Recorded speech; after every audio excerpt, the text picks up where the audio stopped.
Now we would be doing practice of this goods in transit thing. Okay, you will enjoy this practice scenario. And in this scenario, you see there is a sample company, and this sample company is shipping, in fact, a truckload of corns costing 1 million rupees. And this shipment was done in December 20x1, okay, the last month of that reporting period. Okay, so what happened that its customer simple company was in fact the customer at selling price of 1.2 million, which remained in transit till 10th of January x2. okay, हमारा accounting period and हुआ 31st of December x1 को, जब तक के ये goods जो हैं, जो हमारा डिस्पैच किया हुआ था प्रोडक्ट हमारी, वो कस्टमर तक नहीं पहुंची और पहुंची नेक्स्ट ईयर की 10th ऑफ जनवरी में. Very well. सो अब ये 31st ऑफ दिसंबर को दैट वाज इन ट्रांजिट, आपकी इन्वेंट्री से आउट हो चुकी है और बायर की इन्वेंट्री में इन नहीं हुई.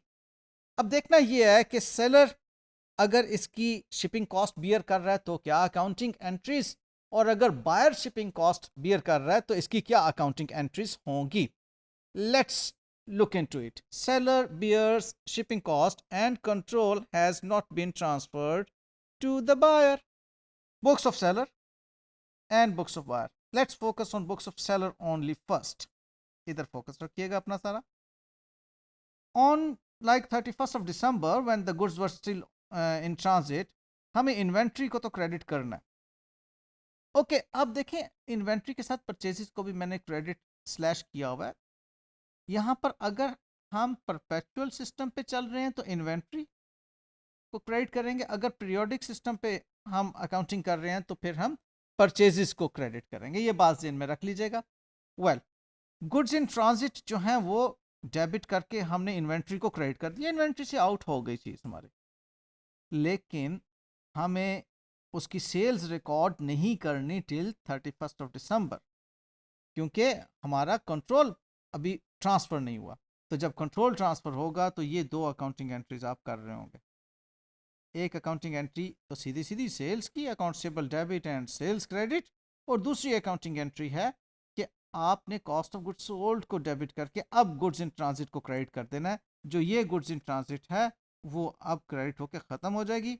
अल्टीमेटली अकाउंटिंग एंट्री तो वही फिर रह जाएगी ना कि कॉस्ट ऑफ गुड्स सोल्ड आपकी डेबिट होकर इन्वेंट्री क्रेडिट होती हैं और अकाउंटेबल डेबिट होकर सेल्स क्रेडिट होते हैं.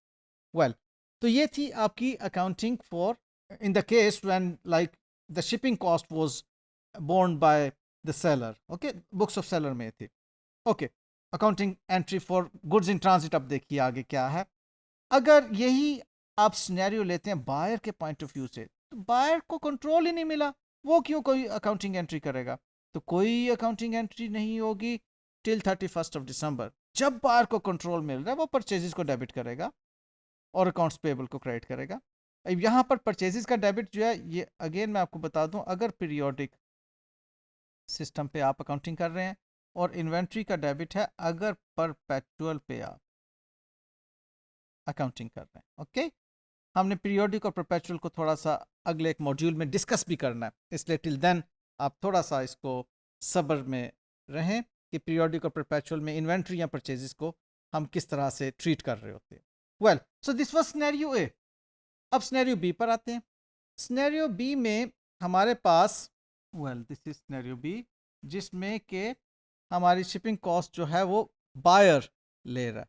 यहाँ पर जो सेलर था वो बियर कर रहा था और यहाँ पर बायर जो है वो बियर कर रहा है कॉस्ट. ओके ओके, अब यहाँ पर कंट्रोल जो है वो transfer has not been transfer to buyer.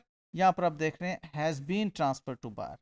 ये हमारा पॉइंट बी है, इसको करेक्ट कर दीजिएगा. ओके, वेल, तो सेलर ने चीज़ें जब सेल कर दी, कंट्रोल ट्रांसफ़र कर दिया, सेल्स की अकाउंटिंग एंट्री पास करना उसका हक है.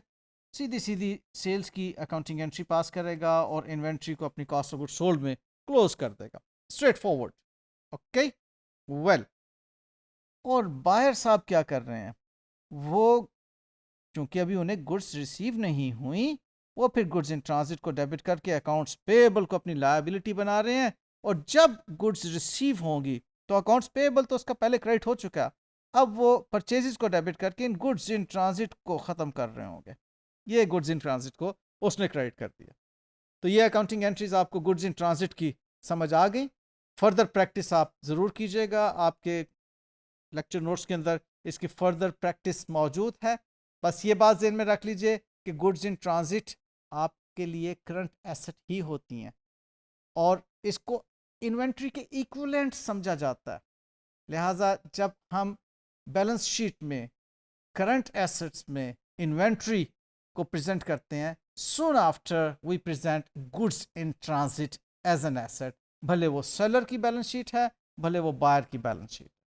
Got the point? Thank you.